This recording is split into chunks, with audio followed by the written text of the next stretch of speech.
کہ جب جنازہ گیا نا تو کسی نے تیر کمان میں ڈال کر کہا کہ ہم محمد کے پہلو میں اس کے نواسے کو دفن ہونے نہیں دیں گے. بس جنازے پر تیروں کی بارش ہوئی.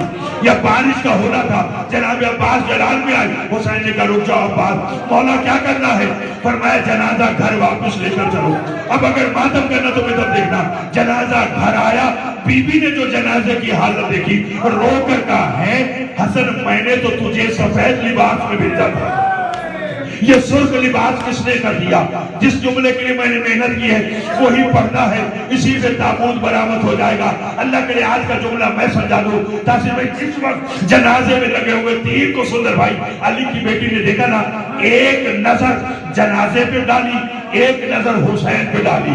اگر ماتم کرنا تو میں تو دیکھنا, ایک نگاہ جنازے پر, ایک نگاہ حسین پر. پھر بی بی نے بھائی حسن کا جنازہ چھوڑا, آگے بڑھی, حسین کے گلے میں باہیں ڈالی.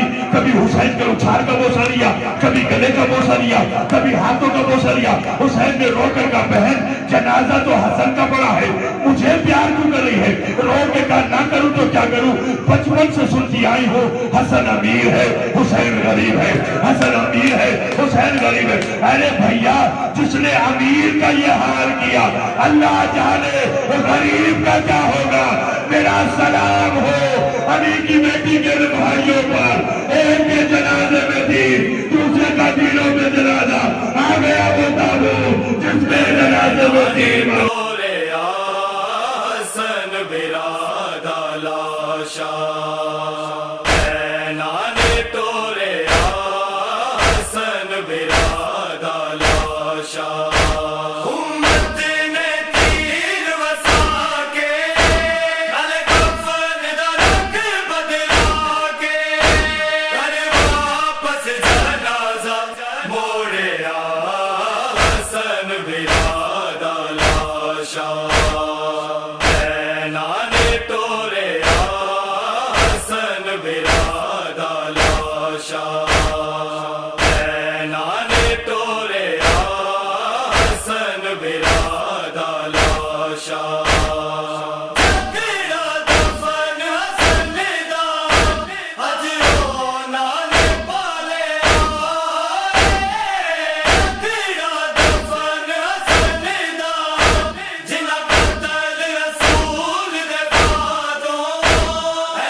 دلاشا